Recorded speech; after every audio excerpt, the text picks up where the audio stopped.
They told the whole town I was dead. They used my church photo from 1985, the one where my hair looked like a frosted meringue, and slapped a black ribbon on it, then wrote that I passed peacefully after a long illness. They tagged half the people I've baked pies for in the last 30 years. They collected casseroles I never tasted and condolences I never heard. They even posted the time of a memorial service I didn't attend because, as far as they were concerned, I was already in the ground. Then, 3 weeks later, I walked into the post office in my navy skirt and Harold's old wristwatch and asked for my mail. My son, who had been handling his late mother's affairs, went pale as flour. The stack of envelopes in his hand shook. And when the clerk slid my pension check across the counter to me, addressed to me, alive and breathing, he took one helpless step back, like the dead had risen just to ruin his afternoon. I didn't ruin his afternoon. I ruined his plan. My name is Eleanor May Winslow, and at 69, I have learned 2 truths. Grief makes people show you what kind of person they are, and money makes them show you faster. It started small. A week after my husband Harold died, our son Greg took over the utilities, so you won't have to stress. I let him. That boy had been careful with tools since he could hold a screwdriver, and grief does love a busy hand. Tessa, his wife whose hobbies include polishing stainless steel and other people's reputations, began coming by to check the mail while I napped in the afternoons. She was brisk, efficient, and curiously interested in what came in with government seals. If I'd been the kind of woman who snoops, I might have noticed sooner. But grief is a thick fog, and I wandered in it for months. Spring thawed the edges of that fog. The neighbors' tulips popped up like confetti.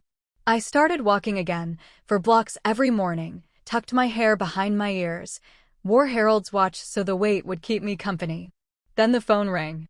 Ellie? It was my friend Marlene, the woman who never whispers and suddenly was. I saw it on Facebook.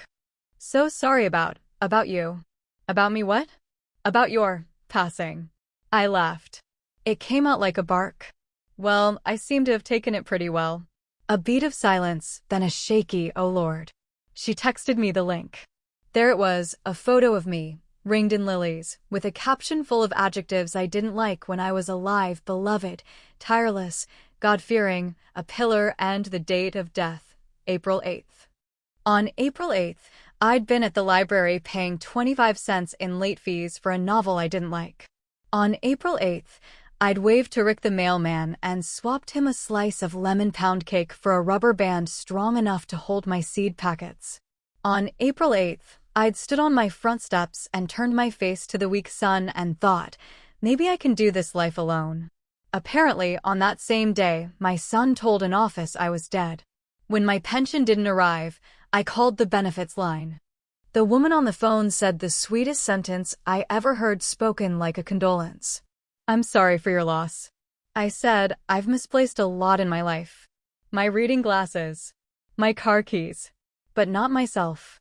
It says here, she continued carefully, that your son notified us of your death and submitted the certificate. A certificate, I repeated, as if we were discussing a prize hog. From where? She couldn't tell me over the phone, but she gave me a number for fraud. That night I didn't sleep. I sat at the kitchen table with Harold's watch face up on the oilcloth and wrote a list of names on a yellow legal pad. It was not long, my lawyer, the bank manager, and a woman who had helped me untangle my sister's Social Security mess years ago. Beneath those, I wrote, Rick. Before dawn, I made coffee strong enough to stand a spoon. At 8 on the dot, I called my lawyer, a woman named Priya Desai with a voice like a door that closes softly. She said, I'll need everything you've got. What I've got, I said, is a body that still wakes up and a son who told the government otherwise. At 9, I walked to the post office. The bells over the door jingled the same way they have jingled since 1969. Carol the clerk has been there since 1988 and still styles her bangs like an apology to the 80s. When she saw me, she blinked the kind of blink that means the brain is riffling through files. Carol, I said, I need to know who's been picking up my mail. Well, she began cautiously, under temporary hold forms. It says your son has been collecting it. I'm so sorry about your hold forms. I'd scared. Must have been hard to sign a hold form with a dead hand. She made a little sound, the kind you make when a vase tips, but doesn't break. Then she leaned in. He brought paperwork. He said you didn't want to fuss, that you know. We've been handing him your checks with the rest. How many? 3 weeks. Do you happen to have a copy of whatever he brought? I'll have to ask the postmaster. She swallowed. Mrs. Winslow. I had no idea. I put my palm over hers on the counter. Sugar, if you knew, you'd be in it too. You did right by asking for papers. Now I'll do right by bringing the right ones. As I left, Rick was parking his mail truck. He jogged to catch me, the rubber soles of his boots squeaking on the sidewalk. Ellie, he said, breathless, I brought a sympathy card. My sympathy card. I feel like an idiot. You kept me in rubber bands for 20 years, I said. You get a pass. But do me a favor. When you see Greg, tell him you saw me. Watch his face. I will. He hesitated. He told me you'd, passed peacefully. Every scam sounds prettier when you add a lace curtain, I said. On my way home, my phone vibrated. A number I didn't recognize. This is Special Agent Ramos with the Postal Inspection Service, a calm woman said. We received a referral regarding intercepted federal mail tied to a reported death that appears premature. Premature, I repeated. That's one way to describe burying a person before breakfast. We'd like to coordinate, she said. Call my lawyer, I said, and gave her Priya's number. I made tuna salad and could not swallow it. Harold's watch ticked like a metronome. My house ticked too, settling into the summer heat. At 3, Priya called back. We're going to do this cleanly, she said. You'll go to the post office at opening on Friday. They'll be ready with a delivery of checks. Agent Ramos will be in the lobby. I'll be in the parking lot. Do not argue. Do not gloat. Breathe. Let the scene stage itself. I've never staged anything, I said. I just set tables. Then set this one, she said. With clean edges. Friday morning, I put on the navy skirt I wore to Harold's retirement party, the cream blouse with the pearl buttons, and the lipstick Marlene calls Sunday red. I walked to the post office because that's what living people do. They walk their legs to where they need to be. Along the way, I looked at every face I passed and wondered which of them had brought enchiladas to my fake wake. Greg was already at the counter when I walked in. He had my handwriting in his hand, my neat, schoolteacher ledger print on a form I had never filled out. He has Harold's wide shoulders and my father's stubborn jaw. He turned, smiling his good son's smile at the clerk, and then the smile fell right off his face. There are moments you can feel leave fingerprints on time. That was one. Hi, sweetheart, I said cheerfully. Traffic was terrible from the afterlife. Mom, he breathed. Carol dropped a pen. It pinged across the linoleum and rolled to the edge of the doormat. In the corner, a woman browsing bubble mailers glanced up. The door chimed. A man in a gray suit stepped inside and pretended to read the hour sign. He didn't fool anyone who's ever been to a church potluck. He stood like a man waiting for a prayer to end. Mrs. Winslow, Carol said softly, sliding a stack of envelopes toward me. We have your mail. I kept my fingertips on the stack and looked at my son. Thank you, Carol. I do love my mail. Greg's voice found itself. There's been a mistake. There has, I agreed. You made it. Mom, please, he whispered, and it came out the same way he whispered when he was 4 and tracked mud into the kitchen, when he was 10 and broke a neighbor's window and promised to pay for it out of his allowance. We can talk at home. Talk is due where it was spent, I said. You spent yours here. The man in the gray suit coughed lightly. 2 more people entered, one lady with a cane, a teenager with headphones, and the lobby felt full, like a throat about to swallow. Then a second man stepped in, this one wearing a windbreaker with small letters embroidered over the pocket. Ramos entered behind him, plain clothes, hair pinned back, eyes that missed nothing. Gregory Winslow? The windbreaker asked. Greg went very still. Yes, he said, because he has always refused to lie with his mouth. He prefers to let the paper lie for him. I'm Inspector Halpern with the Postal Inspection Service. This is Special Agent Ramos. We have some questions about the mail you've been collecting. I'm helping my mother, he said quickly. She passed. I've been handling her affairs. Ramos looked at me. Ma'am? Your name? Eleanor May Winslow. I smiled. I'm partial to breathing. My son's lips trembled. That almost undid me. He was still my boy, buried under layers of bad choices and a wife who mistook ambition for a moral compass. It almost undid me, but not quite. Halpern cleared his throat. Mr. Winslow, we have signatures indicating you received and negotiated federal payments intended for Mrs. Winslow after the date she was reported deceased. We'll need you to come with us. Tessa stormed in from the parking lot then, hair slicked, perfume like a speech. This is harassment, she announced too loudly. Eleanor told us she didn't want any more treatments. She said she was ready. Treatments, I repeated, amused. For what? Your patience. She shot me a look I've seen in department stores when a cashier says the coupon expired yesterday. We have a death certificate. Ramos nodded. We'll review it too.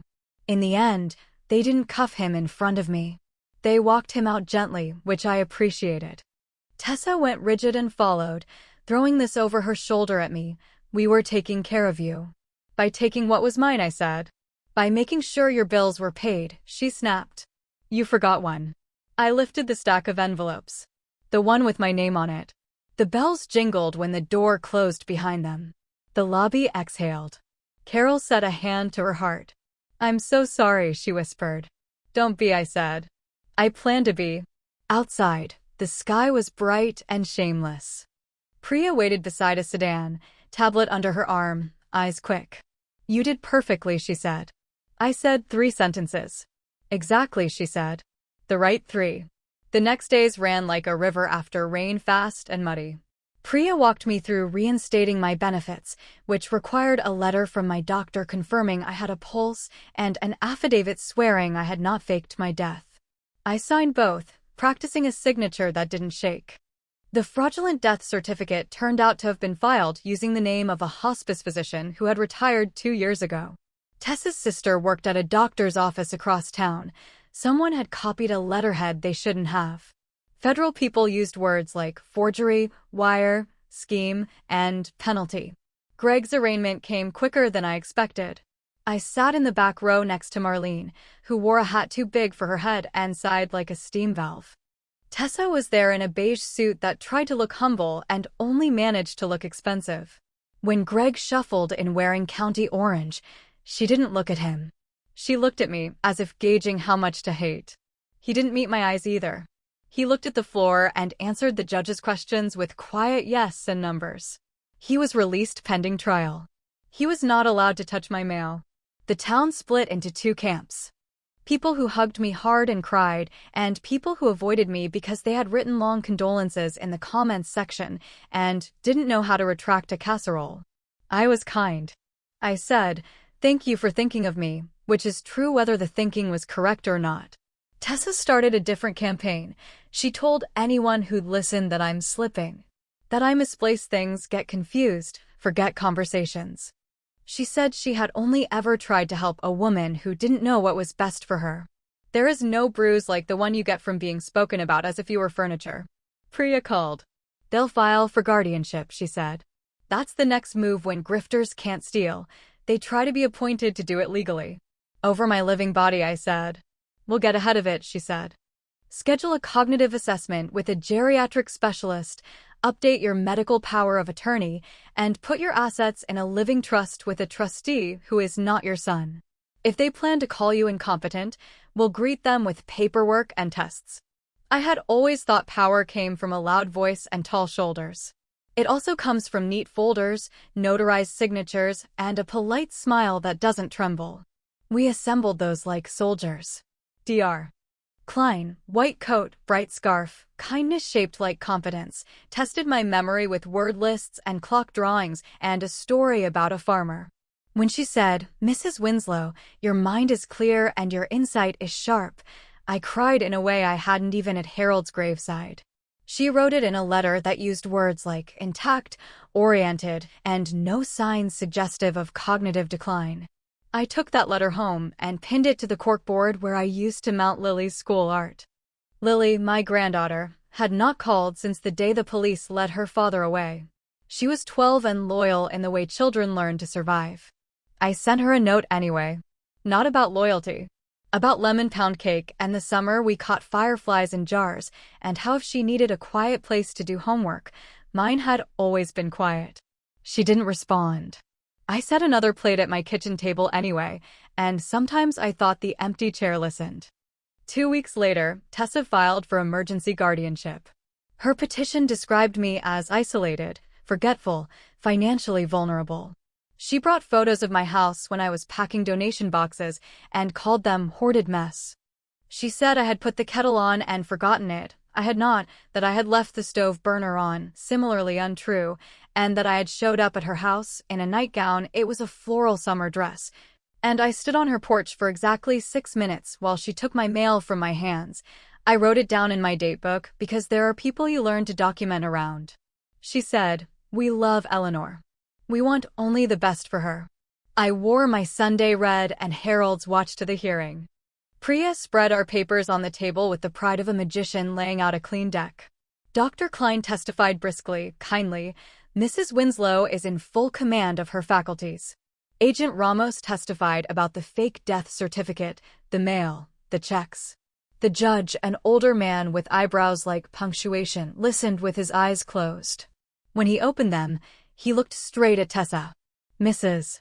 Winslow is not only alive," he said dryly, "but she appears to be the only adult in this family who behaves like one." Petition denied. Tessa's mouth opened and closed. Greg stared at the table and rubbed the base of his wedding ring with his thumb as if it were a worry stone. Out in the hallway, he walked up to me.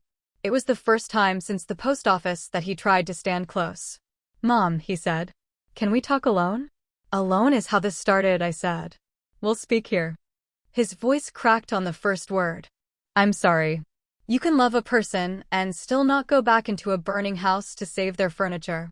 "I hear you," I said. "I will not be in danger for you again." He made a sound like a boy who'd fallen off a bicycle and scraped his knees raw. Tessa touched his sleeve. "Let's go," she said tightly. He went. Marlene showed up that night with fried chicken and gossip. "People are saying you were never dead," she announced, setting down a casserole dish large enough to feed a church choir. "I can confirm that rumor," I said. "They're also saying Tessa tried to get you committed. She told Sandra at the salon that you talk to birds." "I do talk to birds," I said. "They're better listeners than some blood relations."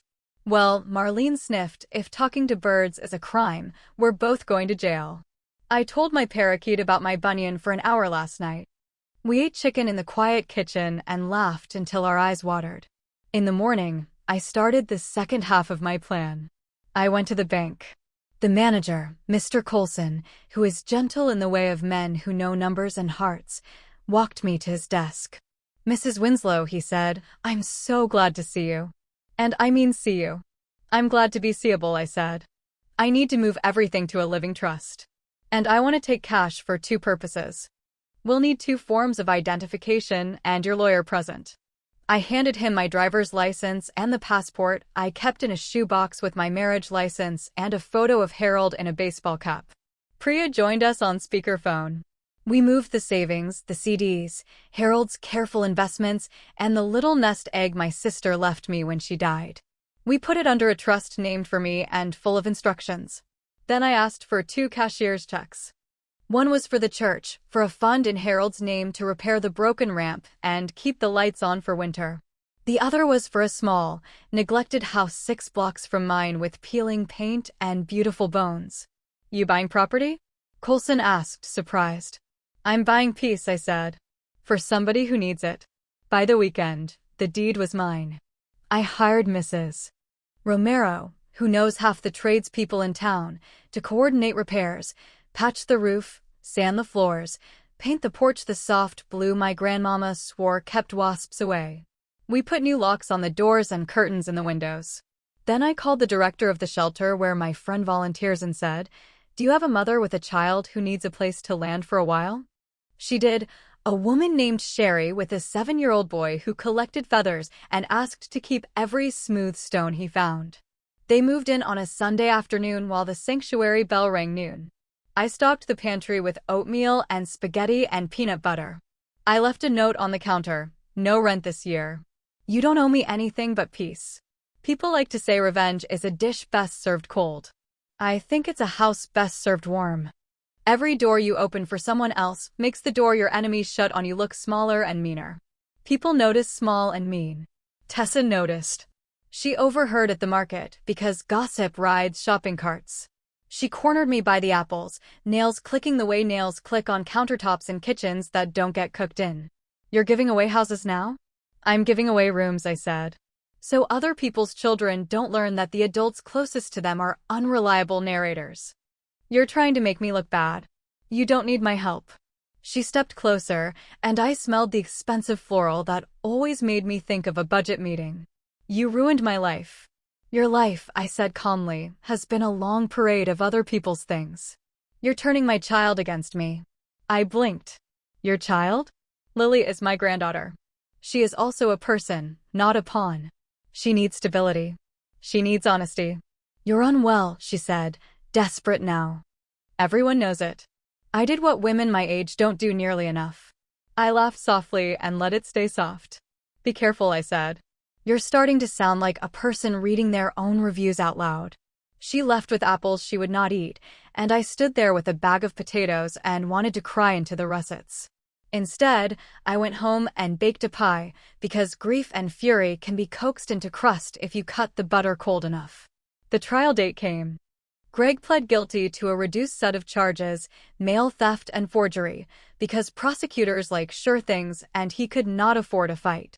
He was sentenced to community confinement with work release, restitution, and 3 years of probation. He lost his job at the auto shop because the owner didn't want someone convicted of forging signatures around the title transfers. He moved out of the condo into his father-in-law's basement. Tessa changed her hair and her tone.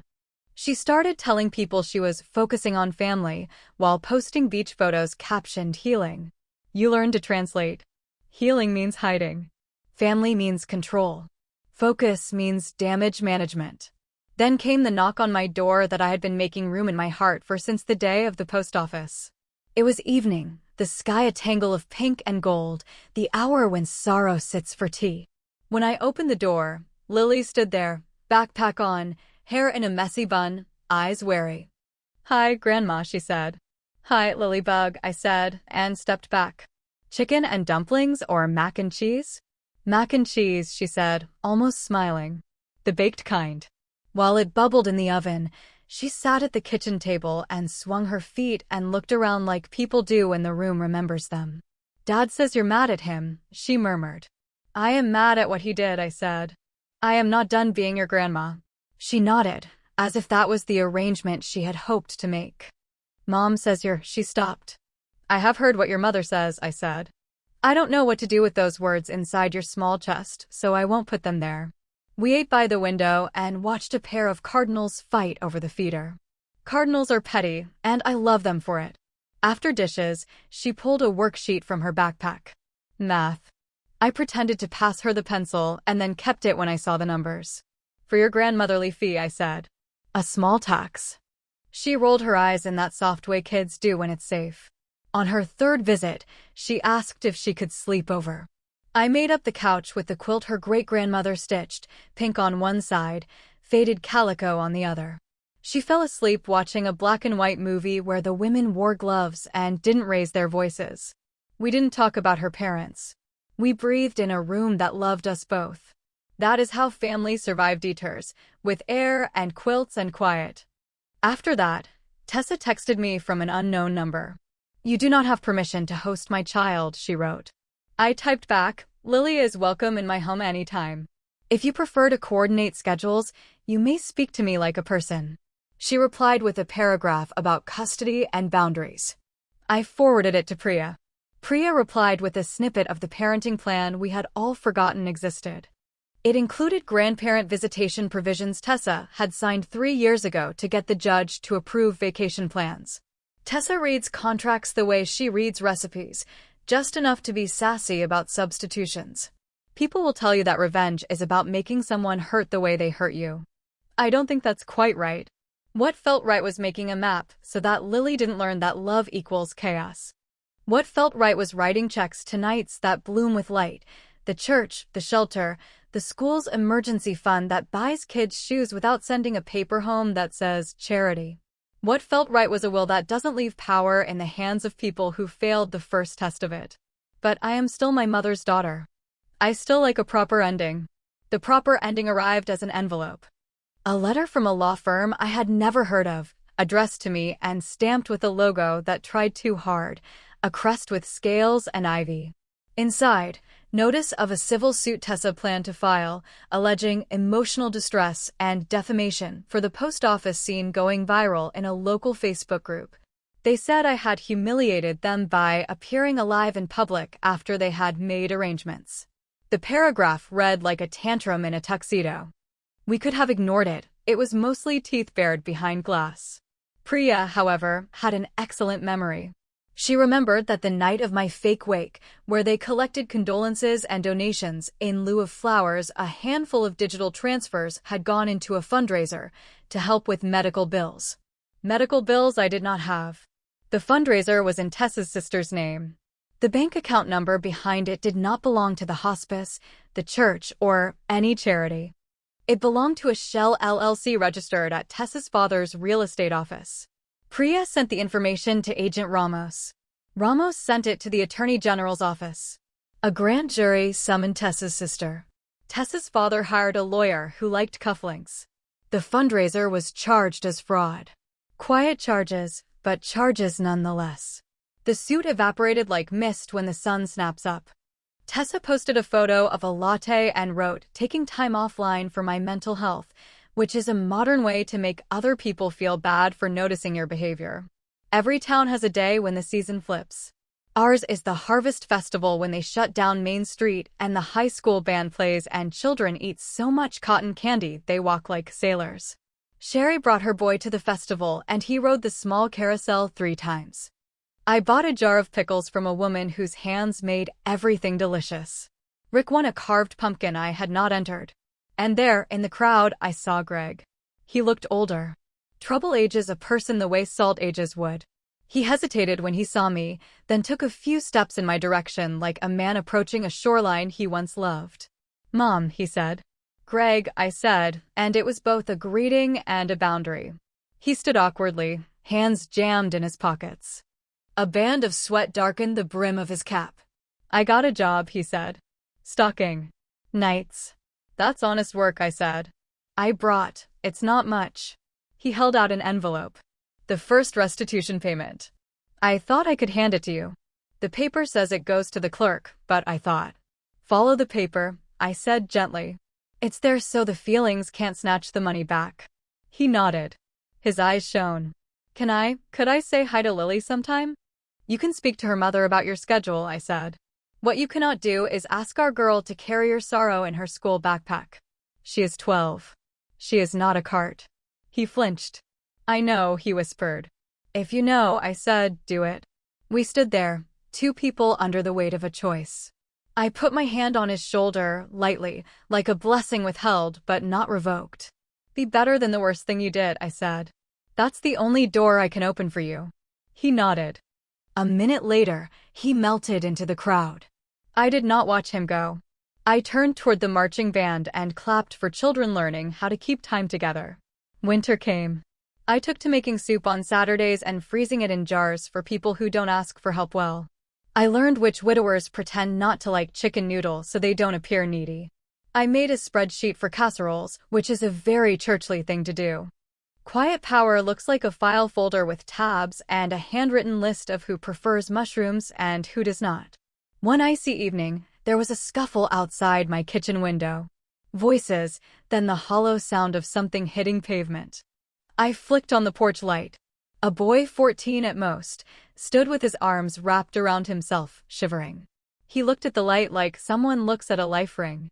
"You okay?" I asked through the screen. He nodded too fast.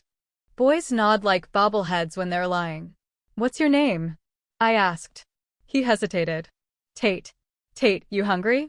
Another nod. "Can you wait on the steps while I put something in a container?" He swallowed. "You won't call." "I won't call anyone you don't ask me to call," I said. I put a portion of beef stew and 2 hunks of bread into a takeout box and tucked a pair of gloves wrapped in a clean tea towel under my arm. When I stepped outside, he took the food with both hands as if it were an animal that might spook. I handed him the gloves, thick, black, the kind Harold wore to shovel, and told him to keep the towel. 2 weeks later, Tate was on my steps again, and then again. I kept stewarding him toward the shelter, toward Sherry's porch, toward people who could help in ways that did not require lying about being dead. It is a specific triumph to be useful without being noticed. Tessa noticed anyway. Of course she did. Drama smells like smoke to people who are always searching for fires to film. She posted a long message about a certain elderly person who was harboring truants and interfering with parental rights. It was a very flowery way to describe the act of handing a hungry child a bowl of beef stew. The comments split the usual way, people who liked the smell of stew and people who liked the smell of smoke. I turned off my computer and played gin rummy with myself until I could remember that the world is so much larger than any recent storm inside it. Spring returned. The cherry tree in front of the shelter burst into bloom so violently it looked like gossip made botanical.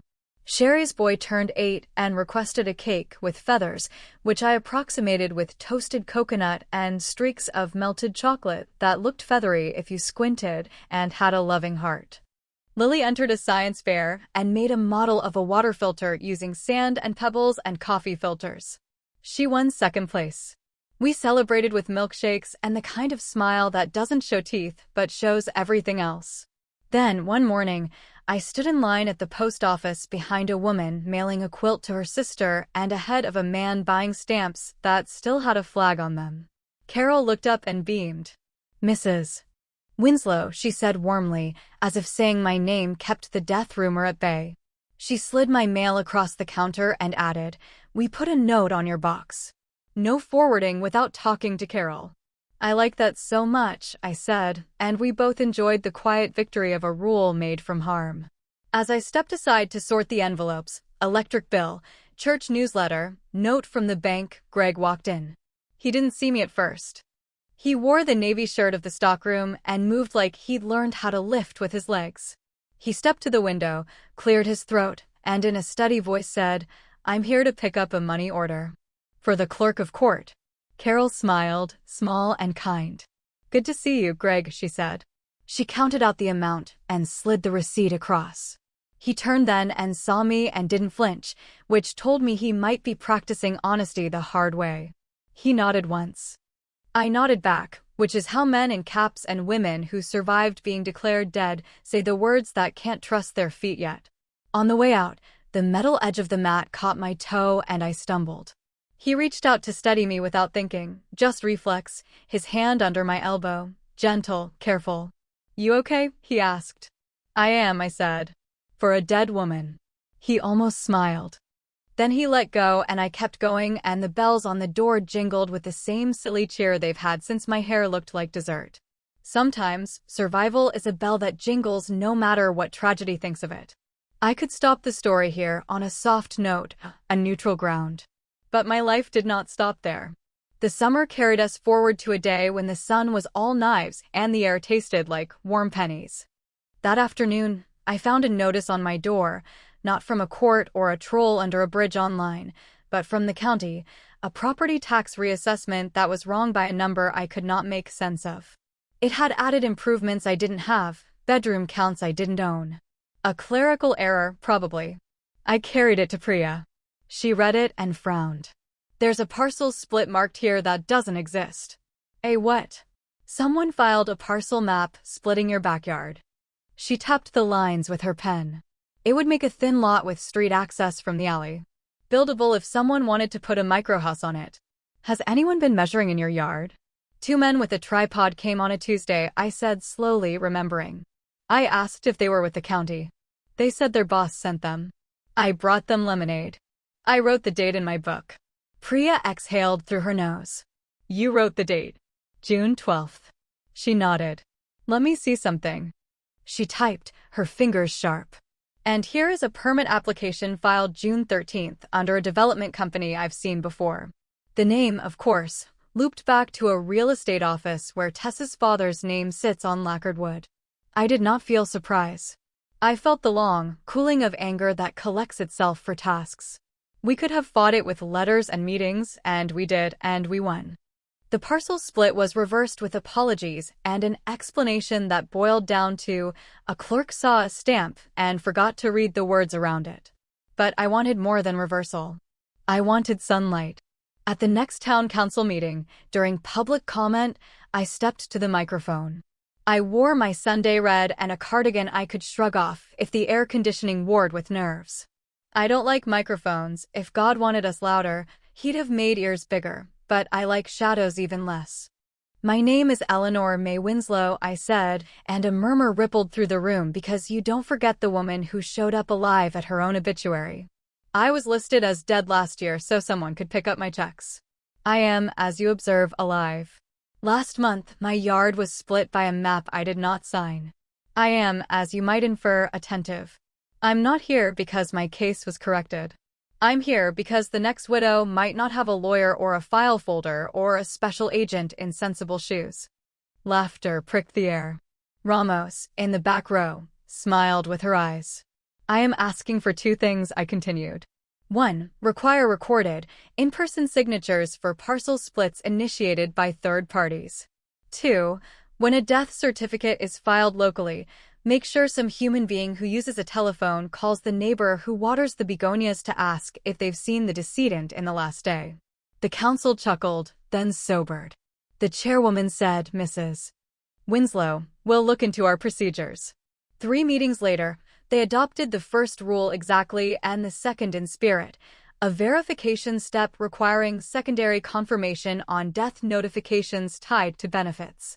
It wasn't a law that fixed the world, but it was a hinge that squeaked in the right direction. On the way out that night, an older man touched my sleeve with fingertips that shook. My daughter, he said, voice breaking. After my wife passed, she tried to do what yours did. I didn't have the words. You just gave them to me. You never know which fight will be yours to pick. Pick it anyway. Somebody is watching for the shape of your mouth. Fall arrived again. The leaves turned with the show-offy confidence of people who know they'll be back next year. Lily started 8th grade with a backpack too heavy and a heart that remembered how light feels. She came over one Saturday with a request. Grandma, can we put together a cookbook? Your recipes and your little notes that say things like, don't skimp on the vanilla unless you enjoy disappointing people. We did. We wrote down the secrets my hands learned from grief and get-togethers. We named it Afterlife, recipes from a woman who was supposedly dead. We sold 50 copies at the holiday bazaar and donated the money to the shelter because it felt exactly right to turn our ordinary into someone else's relief. On a gray Monday, Tessa stood at the end of my walk while I carried in groceries. She didn't step onto the path, as if my short stretch of cement would burn her shoes. I'm leaving, she said flatly. For a trip or for good? For a while. Maybe for good. My sister needs me. Your sister needs a lawyer, I said, too soft to be caught by the wind. She stared hard at a point somewhere above my head. This town is small. People talk. They do, I said. Sometimes to the person they should have spoken to first. She bit her lip. For a second, I saw the girl she must have been before she learned that winning tastes like taking. I didn't plan all of it, she said. You planned enough of it, I said. She nodded once and turned to go. Halfway down the sidewalk, she spun back. You took everything from me. I took back my name, I said. Everything else spilled on your shoes when you kicked the bucket over. She left. A week later, Greg came by with a box of tools and asked if I needed anything fixed. Faucet leaks, he said, trying for lightness and landing somewhere near penance. First drawer sticks, I offered. He fixed it like a prayer, quiet, focused. When he finished, he stood awkwardly and asked if I would take a jar of honey a man at the stockroom had given him for covering a shift. I took it and set it on the counter like a promise I wasn't sure I could keep. You can love someone and still not sign for their packages. The first snow came soft, as if the sky was exhaling feathers.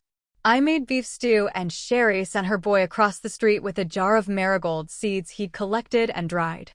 We labeled them in my tidy script and set them on the shelf where Harold used to keep screws sorted by size. I have never believed in signs, but I do believe in seeds. Some nights, when the house is so quiet I can hear the refrigerator consider its future, I think of the woman who lived here in the weeks when I was technically dead. She was smaller then, dimmer, moving from room to room like a person walking through a friend's house when the friend isn't home.